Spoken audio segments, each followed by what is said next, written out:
উনি কি ভারতীয়? কলকাতার রাজপথে প্রতিবাদী মিছিলে জয়া আহসানের উপস্থিতি ঘিরে সোশ্যাল মিডিয়ায় এখন এমনই প্রশ্ন।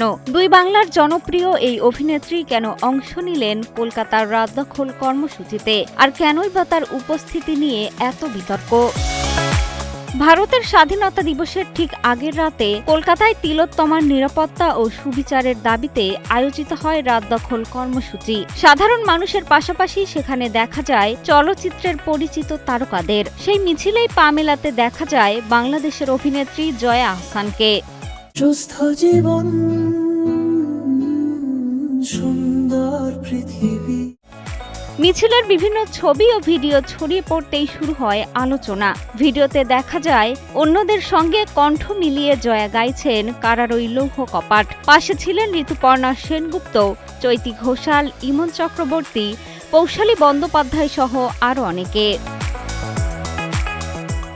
প্রতিবাদী মিছিলে জয়ার উপস্থিতি যতটা নজর কেড়েছে তার চেয়েও বেশি আলোচনায় এসেছে তার নাগরিকত্ব।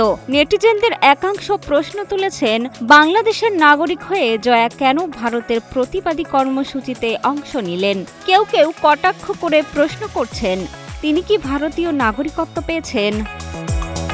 কলকাতার সঙ্গে জয়া আহসানের সম্পর্ক বহুদিনের। কাজ করার পাশাপাশি সেখানে রয়েছে তার নিজস্ব বাসস্থান। বিসর্জন, অর্ধাঙ্গিনী সহ একাধিক সিনেমায় তার অভিনয় প্রশংসিত হয়েছে। কলকাতার সাংস্কৃতিক অঙ্গনে জয়া আহসান পরিচিত মুখ। তবে এত বিতর্কের মাঝেও জয়ের পক্ষ থেকে আসেনি আনুষ্ঠানিক কোনো বার্তা।